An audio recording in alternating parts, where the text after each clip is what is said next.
Thank you. Hello, everyone. Welcome to the Q2 FY25 earnings call of Ahluwalia Contracts India Limited.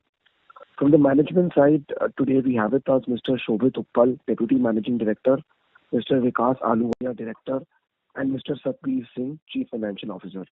Thank you, and over to you, sir, for your opening remarks. Thank you, Dhruv. Good afternoon, everybody. Ahluwalia Contracts India Limited has announced the financial results for Q2 FY25. During this quarter, Q2 FY25, the company has achieved a turnover of 1011.48 crores and a PAT of 38.36 crores in comparison to a turnover of 901.55 crores and a PAT of rupees 55.30 crores in Q2 of FY24.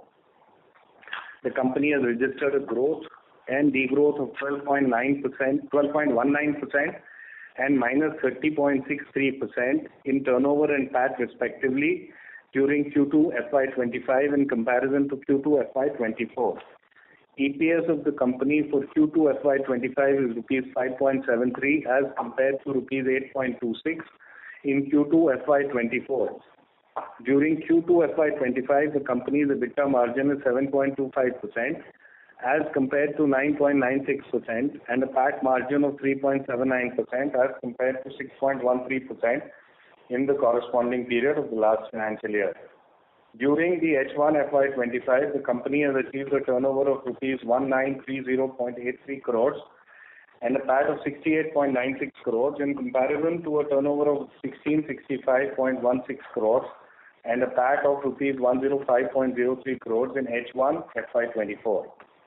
EPS of the company for H1 FY25 is rupees 10.29 as compared to rupees 15.68 in H1 FY24.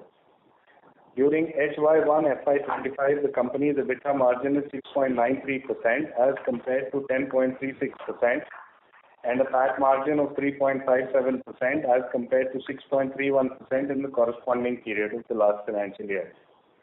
Net order book of the company as on 30th September 2024 is 16,193.45 crores to be executed in the next 2 to 2.5 years. Total order inflow during FY25 till 30th September 2024, 6699.70 crores. From 1/10/2024 till date, 1094.67 crores. So total order inflow in this financial year till date is 7794.37 crores. Thank you. We are ready to take questions. Thank you very much. We will now begin the question and answer session. Anyone who wishes to ask a question may press star and 1 on their touchtone telephone.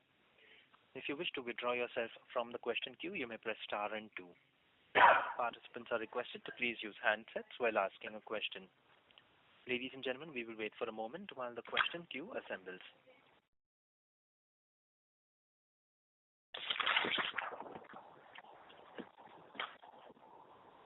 We have the first question from the line of Shravan Shah from Dolat Capital. Please go ahead. Hi, sir. Thank you, sir. Hi, Shravan. Hi. Sir, just to recheck on the guidance front. So now for this FY25, in terms of the revenue growth and for FY26, how much growth are we looking at? And also possibly on the margin front, given the margin was very low in the 1H. So in the second half, how much margin are we looking at? And in FY26, will it again go back to 11%? So, as far as our top line growth is concerned, we are sticking to a guidance of about 15% growth. As far as our margin is concerned, we feel that we'll have to moderate it a bit. It will come below double digits now. It will be around 9%. As far as the next financial year is concerned, since our order book is healthy and a lot of our design build projects we feel will be in full swing in the next financial year, we should cross the double-digit margin barrier in the next financial year, that is FY26. Okay. And in terms of the revenue, will it be in FY26? Can we see more than a 20% kind of a growth? Yeah, it should be between 15 to 20%. we are targeting a 20% growth. Okay, got it. And in terms of the order inflow, now already we have received a significant 7,800 odd crore, including the recently one. So now how much more are we looking at by March? And if possibly, if you can share in terms of the bid pipeline, and our long-term vision was to have a 50-50 private government, which we are already there. So how we want to now go ahead? Yeah, that is what I've been mentioning in our last 2 or 3 con calls, that we would like to maintain it at this level, at a 50-50 level. And going forward, we are actually consolidating.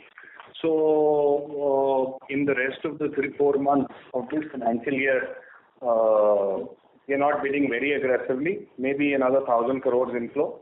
And going forward in the next financial year, maybe anywhere between 5,000 to 6,000 crores new orders. Got it. And currently the bid pipeline would be? Currently the bid pipeline as it stands is about 5,000 crores. Got it. And just a couple of data points on the balance sheet front, mobilization advance, retention money and unbilled revenue. Yes, mobilization advance is 542 and unbilled revenue is 598. Okay. And retention is 335. 335. And just on the capex front, so already 92 odd crore done. So one step. Capex till 30 September 101 crore has incurred. So for full year, how much now we are looking at? So we've given a guidance of about 130 crores, I think. 175. 175 crores. In the rest of the financial year, it should be about another 30 to 35 crores. That also we are revising it downwards. Okay. Got it, sir. Thank you and all the best, sir. Thank you. Ladies and gentlemen, to ask a question, you may please press star and 1. We have the next question from the line of Amit Khetan from Laburnum Capital. Please go ahead. Hi, sir. Thank you for taking my question. So, we have a good order book currently, but if I were to look out over the next 2 to 3 years, what are the segments or areas you are most bullish on in terms of incremental new orders? Are there going to be new areas that we will participate in, or is it going to be the current segment that we are in? So, Amit, we are, as you would be aware, we are present in the entire spectrum of the building industry. So, there are areas, over a period of time, which we had not focused on because there was not much activity. We are now refocusing on industrial activity. We've recently won an order with Balco also. Airports is something which we continue to be bullish on. The government is continuing to spend on airports. So we already are executing 2 airports which are in designing stage as we speak. And there are a couple of orders in the pipeline which we are bidding on. So that is another area that we are looking at. Commercial and retail activity is something that also excites us. We are focusing on that. So these are the areas. And residential activity, there is a lot happening, but we are now being a little wary. We already have a healthy exposure as far as residential projects goes. So we are bidding sort of conservatively going forward as far as residential is concerned. Got it. And these, this industrial sector that you talked about in airports, right? What are the typical order sizes like? Are these in the similar ticket size range of 500 to 1,000 crores, or would they be much larger? No, they are in this range only. As far as office infrastructure goes, the government is also coming out with larger orders for government office buildings using alternative technologies. They are 1,000 plus crores. That is an area which is of interest to us. Understood. And secondly, in the last couple of quarters, you've been talking about a shortage of labor and things like that. Has that eased, or do you see that continuing for the next few quarters? No, that is continuing, on account of various factors. As the country continues to be permanently in an election mode, that's what we've been seeing since the general elections, preparations for the general elections started. So this labor problem continues as labor comes from a few areas geographically, and this continues. Then NGT issues such as NGT and rain, this continues to affect labor supply. So we feel that this will, throughout this financial year at least, and even in the first quarter of next year, this problem will continue to be there. Got it. And would this also be a factor in margin contraction, or is that just a function of operating leverage? No, it's a huge factor. It's a huge factor. Okay. Got it. That's very helpful. Thank you and all the best. Thank you. Thank you. To ask a question, ladies and gentlemen, you may press star and one. The next question is from the line of Lakshmi Narayan from Tunga Investments. Please go ahead. Yeah, thank you. A few things. See, when you started the year, you actually alluded to a particular margin, and then we stand at this point in time at a slightly lower margin levels, right?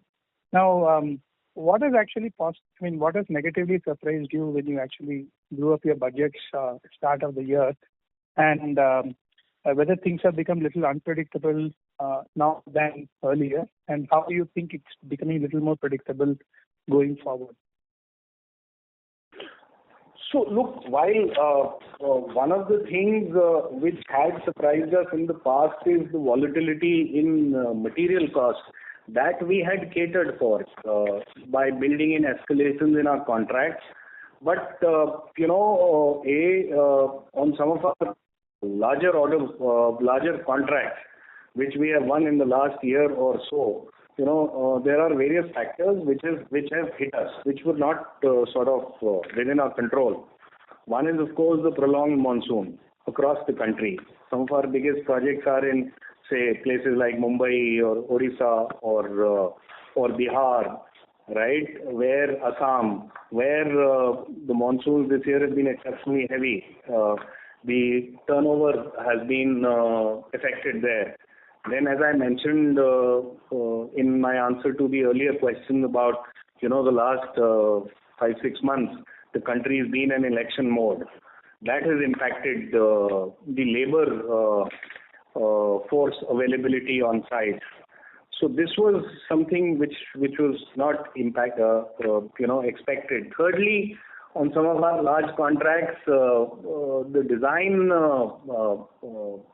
part, approval, so to say, have been delayed for no fault of ours, which was beyond our control. CSTM being one such project, which is our largest project till date. That has impacted our margins because our fixed overheads have continued to be there and we've not been able to execute on the ground. So these are factors which have impacted our margin. And fourthly, some of these factors are generic or general to the industry. If you were to compare our margins with our peers, actually we've done better than most of them. So we've managed our cash flows better. But the industry as such has been affected and beset by some of these margins. Going forward, hopefully in the next financial year, I don't think there'll be so much focus on electioneering. A lot of state elections would be behind us. Most of our large projects, the design is nearing completion. Approvals are mostly going to be in place. So hopefully we'll have a clear run and our margins would be on the upswing again. Because, and in the last call, you mentioned that there has been spurt in the subcontractors' expenses as well as employee expenses, or both of them. Now, and you said that only some of your contracts have a pass-through. You can actually pass this expenses on. So, right now, what kind of situation we are in? Has it been, has it any changes in the contract that you have passed on these expenses, or how situation is looking now? So most of our contracts now have built-in escalation clauses, one way or the other. As far as the government, most of our fixed price contracts have been completed or are nearing completion. As far as the ongoing contracts are concerned, the government contracts, they have a built-in escalation clause, a standard clause based on wholesale price index. As far as the private contracts go, all the volatile materials, the basic pricing is there for cement, for steel, for grit, stone aggregate, so on and so forth, even finishing materials like stone, wood, etc. So, as I said earlier, the volatility in these materials is covered. And because we have a healthy order book, to a certain extent, in the private sector, we are able to dictate terms in having a more balanced contract agreement and plugging in these. Got it. Now, if I just look at your current assets in your in the balance sheet, and the trade receivables are something like 625 crores. Can you just tell me how do you classify these current assets? How much of them are payable within 6 months? Receivables within 6 months? If you can just throw some light on what is the aging of the receivables in your current assets. What I could understand that there is basically 625 crore debtors.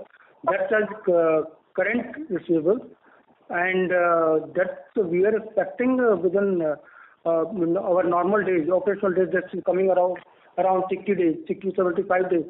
That we are expecting to receive that. More than 6 months, yes. More than.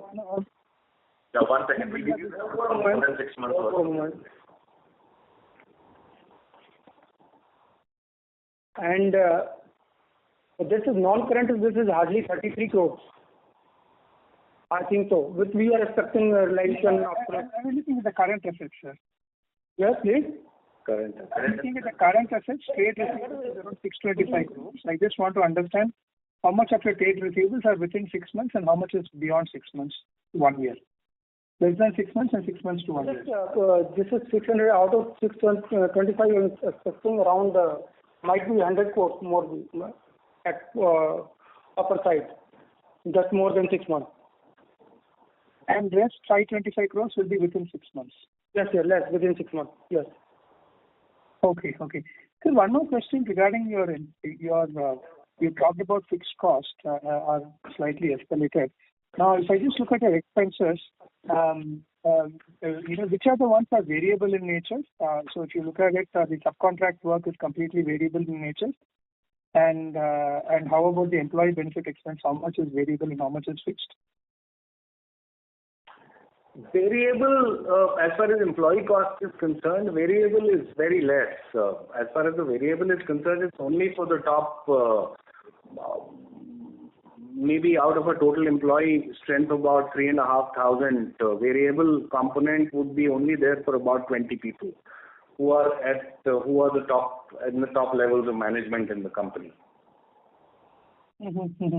Because your employee benefit expenses has actually kind of gone from around 70 odd crores for the first quarter, and to that almost 89 crores. So just want to understand what actually led to a substantial increase in the employee benefit expenses. So two things. One is our employee cost includes labor cost also. Okay. So this is the labor which the company is spending directly on. Okay. So there are two components to the labor. One is labor which is under the subcontractors. And as a part of this 89 crores, there is labor which the company is directly spending on. Okay. Part of this increase is due to the increase in revenue. And part of the increase is also sorry? Out of employee benefit, 22% is labor. Yeah, so that's what I'm saying. And the other big thing is we have increased, we have paid arrears to the staff increments. Our staff increments, we put those increments in the last quarter, and the arrears have been paid. Right? This was due from 1st of Jan, but the process was delayed. So part of that is increases due to that. And thirdly, obviously, the number of people, the number of staff has also increased to cater for our increased order book, where we are going to be executing the work over the next, say, 2.5 years. Got it. And any idea what is the band one should expect? Because this is like a one-off areas which has been taken into consideration. So, just to give you an idea, our staff cost per se, only our staff cost, if that is helpful to you, is in the region of, it varies from about 6.8% to 7.1%. And this is where it's been kept at over the past, say, 2 to 3 years. Got it. And that this is part of the employee benefit expense. Yes, this is a part of the employee benefit expense. Got it. Thank you, sir. I'll come back to you. Thank you. Hi. 1 minute. Can I just... hello? Are you there? Yeah. Yeah. Okay. So you asked about specifically a question about the trade receivables, right? So our trades are about 60 days, as Mr. Sadhvi said, right, which is one of the lowest in the industry today. Right? I mean, it goes on up to about, so we have reduced also our net working capital days have reduced from 117 in the last quarter, that's Q1 of 25, to 93 days in the current quarter. Okay. Yeah, that's additional information for you. Thank you. Thank you. Thank you. Thank you. The next question comes from the line of Parvez Qazi from Nuvama. Please go ahead. Hi, good afternoon, sir, and thanks for taking my question. Hi, Parvez. Yeah, hi. So a couple of questions from my side. As you rightly said, historically, our staff expenses have been between 6.8 to 7.1, whereas if one looks at H1 numbers, they are at about 8.8 or something. Now, clearly, part of the reason is because of operating big leverage. As you rightly said, some of our projects, because of various reasons, haven't progressed at the pace at which we would like. So maybe part of the reason is also because of the industry-wide labor shortage. Now, going ahead, do you think we should pencil in slightly higher than historical average for this, or do you think this will normalize and come back to the 7%, 7.5% mark, maybe 1 year down the line, 2 years down the line? Just wanted to get your thoughts on that. We aim to get it down to anywhere between 7 to 7.5%. That is what our planning is. But as I mentioned earlier, and you also sort of alluded to that, it all depends on our revenue, on our actual execution on the ground. Other than the factors that I've mentioned earlier, which have affected our work on the ground or production on the ground, one factor which will continue to impact us in this quarter, the ongoing quarter, is the NGT.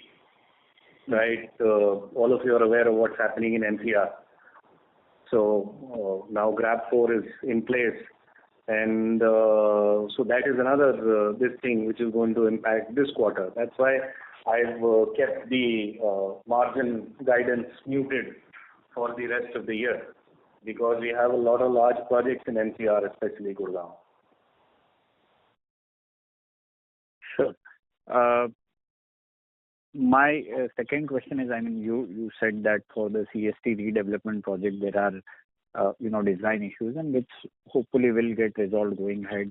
But if you look at some of our other major projects like the Tata Memorial Hospital in Parel or the DLF Arbor project, there also the quarterly execution run rate seems to be somewhere around 25-30 odd crore only. So in these projects also, are there some design issues or some other issues, and when do we expect a pickup in the pace of execution for these larger projects? As far as the DLF Arbor project goes, we actually executed about 11 to 12 crores per month.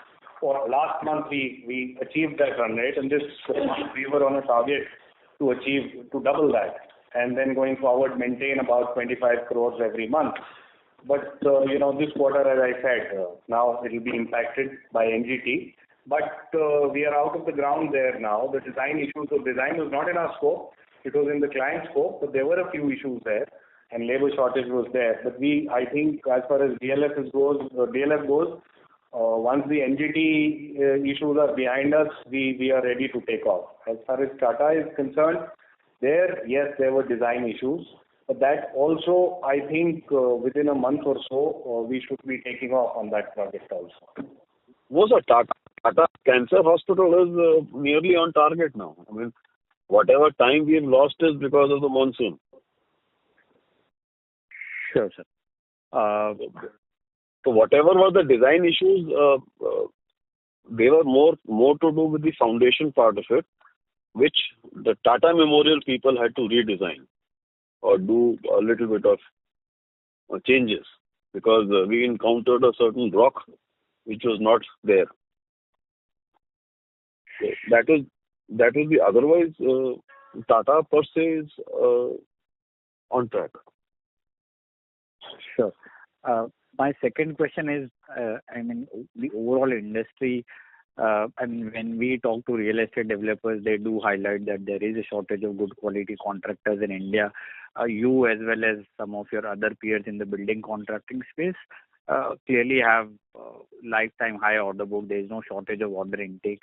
So then the question is, in the previous cycle, 2002 to 8, we had seen a similar phase, and all of you as well as your peers had seen significant expansion in EBITDA margins. Why do you think the similar situation is not playing out this time? It's too early, to sort of say whether those kind of margins will happen or not happen. All we can say is, or to give you the reasons for why they've not happened up until now, as far as this financial year is concerned. I did mention all those reasons, prolonged monsoon, electioneering, right? And all of a sudden the infrastructure growth is upon us, and this kind of growth is unprecedented. This was not even there in the last upturn. So labor shortage, the kind of labor shortage that we are seeing now, I mentioned in my last two calls that this is virtually an epidemic which is waiting to be upon us. So the government has to wake up and do something about upskilling of labor force, do something or change the NREGA laws. So labor shortage, till the government steps in, I don't think anything much is going to happen. So that is a major contributor to works not proceeding on schedule, and that in turn is affecting our not only our revenues, projected revenues, but also our margins. Sure. That's why the industry is suffering. It's not only us. That's why I mentioned, if you see the results of all construction companies, all these factors have contributed. Yeah, absolutely, sir. Last question to Sadhbir ji, sir. What would be our gross debt level? This is 9 crore. 9 crore. Sure. Thanks, sir, and all the best to you, sir. Thank you. Thank you. We have the next question from the line of Vaibhav Shah from JM Financial. Please go ahead. What's the EBITDA margin guidance for FY25? What's the number? About 9%. So what will drive that improvement in the second half, the margin improvement? As we mentioned, some of the factors which have affected us till now, they are behind us. One is, I think, other than NCR, we should have a clear run execution. No monsoons are there. Once the Maharashtra elections are over, that sort of holdback should also not be there. As far as NGT is concerned, in NCR, this month or maybe December, maybe a washout, but the last quarter we should see a good run rate. We have most other contracts have taken off now, and out of our total order book, almost 30% comes from NCR. And our bigger projects like CSTM and Tata, as Vikas mentioned, the design phase is almost over. So we are looking for a healthy revenue from these projects also. The two airports that we are doing, Varanasi and Darbhanga, there also design phase is nearing completion. So in the last quarter of this financial year, we should see a good run rate from these projects also. Okay. Sir, secondly, out of our total order book, what would be the share of fixed price contracts? This is 15%. And this should be completed by March, largely? You can say, yeah, largely this should be completed by March. Almost totally it will be over by H1 FY26. Okay.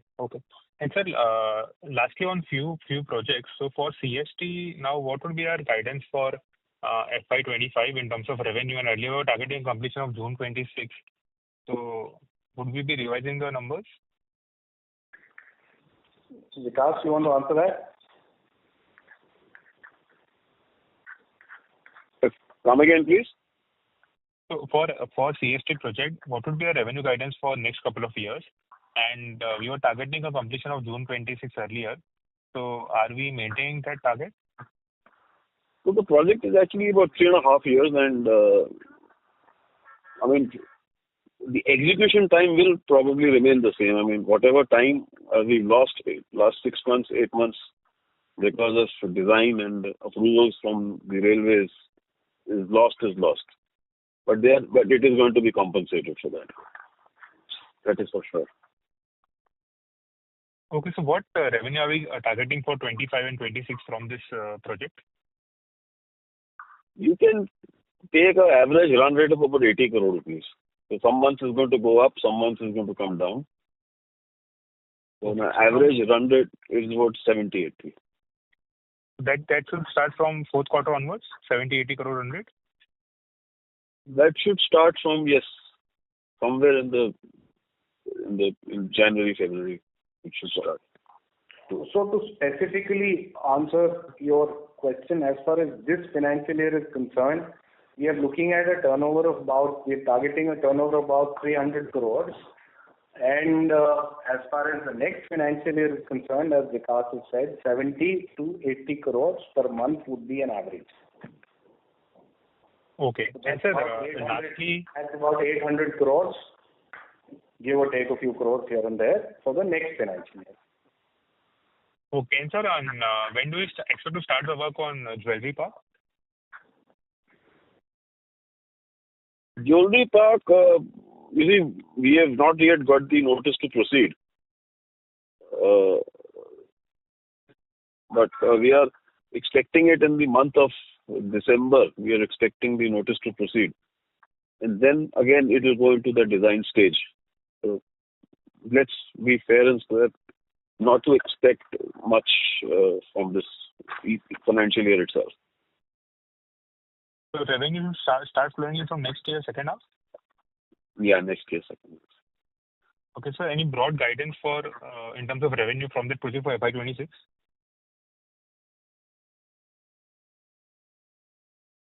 Maybe about 50 rupees a month. You see, what will happen in this is that by the time, the design is going to get complete, trains are going to set into Mumbai, Maharashtra, next year. Okay. So, that is what is going to happen in this case. I'm being very honest here. So maybe next year, again, an average run rate of about 30 to 50, the first few months. Then again, it is going to go up to that level of 70, 80. Okay. Sir, and lastly, any issues on the working capital side from any particular states? So, as I mentioned during the last call, Bengal, Bihar were two states. Bihar working capital is actually improved. All our dues have been certified, and we should see, them being cleared in this financial year, rest of the financial year. Bengal, we are not executing any government jobs as we speak. So, and all the earlier jobs have been finished. Okay, sir. Thank you, sir. Those are my questions. Thank you. Thank you. The next question is from the line of Samyak Jain from Marcellus Investment. Please go ahead. Thank you for the opportunity. Sir, I understand that you are maintaining your revenue guidance at 15% for FY25, but bringing down the capex guidance for the year. So just wanted to understand how will you maintain the pace of execution for this financial year? It's an internal reworking that we've done. Some of our larger projects, have gotten over, and as I mentioned earlier, we are conservative as far as new order inflow is concerned. So, as a part of cost-cutting exercise that we have gotten into, once we've realized that the margins are down for the reasons as enumerated earlier by us. So we are looking to reduce our capex expenditure as far as equipment and shuttering go. We are looking at, as far as shuttering goes, we are looking at maybe going the rental route on some of our projects where we feel, which are fast-track projects, where we can use rented shuttering, a quick in and out. So as a part of the overall strategy to cut costs. Understood. And if the renting increases, will that further impact the margins, or it will remain in the guided range? We have an internal, you can say, the way we work out which projects can take renting where the profitability will not be impacted, which are fast-track projects, right? Where, the projects which are to be finished in about a year and a half, at least the structure bit. So there we go the renting route. Understood. That's it from my side. Thank you. Thank you. Thank you. The next question is from the line of Sunny Roy, an individual investor. Please go ahead. Hello, am I audible? Yes. Yeah.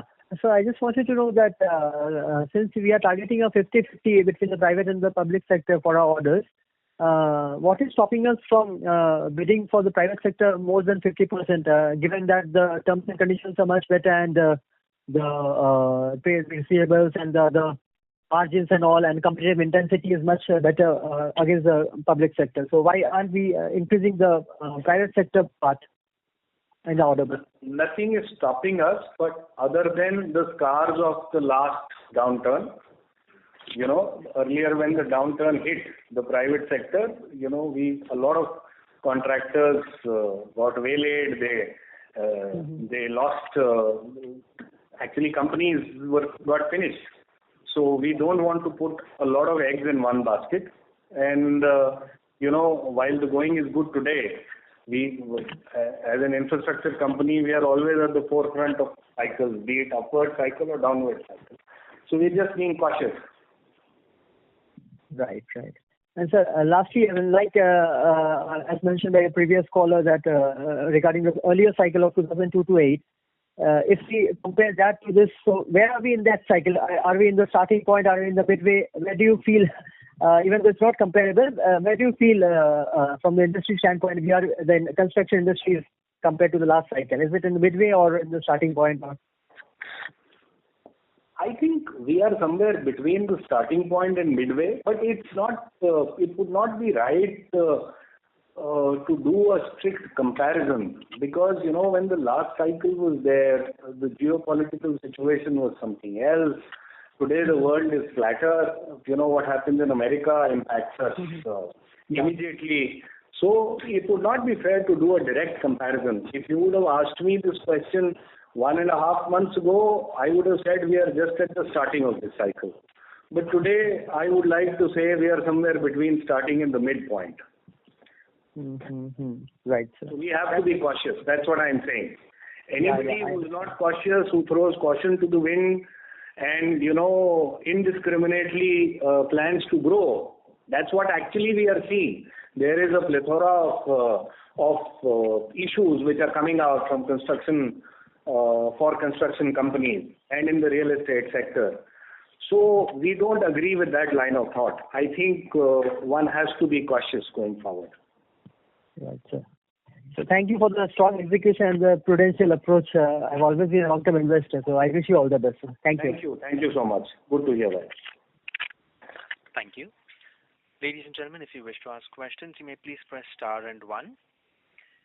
We have the next question from the line of Ketan Jain from Avendus Spark. Please go ahead. Thank you. Sir, my question is on the MR settlement. How much of the money is received and yet to be received? I think it's 56 crores to be received now. All money, total is 218. Out of this, 56 crores is to be received now. Oh, 54 is pending. 56 is pending. The tranche that was to be received in this quarter has been received. That has been received, so that the payment is happening as per schedule. And how much in this quarter is it? This is 70 crores. 70. So it will get done by FY25? Yeah. Next tranche is due in January. The last tranche. January. Okay, sir. So my second question is on, so I was just seeing your P&L in FY19, 20 and 21. We have had a big bad debt provision, bad debts written off in FY20 and FY21 worth of 42 crores and 53 crores. If you could tell us, what does it pertain to? Which client does it pertain to? That is also related to MR also. That time we have taken provision of 47 crores and various other parties was there at that moment. That's like Krish or various parties are there. Okay, so it's largely MR and other parties. Largely MR, yes, exactly. Okay. Okay, thank you, sir. I'll get back into the queue. Thank you. Ladies and gentlemen, we have no further questions at this time. I would now like to hand the conference over to the management for closing comments. Over to you, sir. Thank you so much, everybody, for joining in. See you soon in about 3 months' time. Thank you. Thank you so much. Thank you. On behalf of Ambit Capital, that concludes this conference. Thank you all for joining us. You may now disconnect your lines.